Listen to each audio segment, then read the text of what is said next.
وبعد كده بقى تنزلي بالكمية كده، تملي الطاسة بتاعتك. وبعد كده بقى ايه، تعلي النور. شايفين يا حبايبي؟ انا بنزل كده بحتة القرنبيطة، واخدة معاها عجين زي ما حضراتكم شايفين.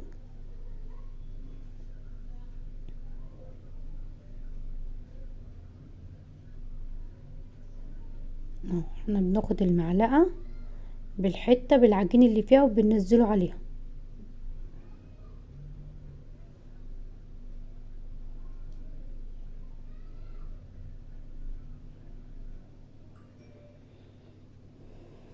بتمنى الطريقة بتاعتي تعجب حضراتكم، ولو عجبتكم الطريقة بقى ما تنسونيش في التعليق الجميل اللي بيحفزني كده ان انا اكمل معاكم. بس هو بمجرد ما الزيت بيقدح، بصوا هي بتقلب نفسها. شايفين بقى الشكل؟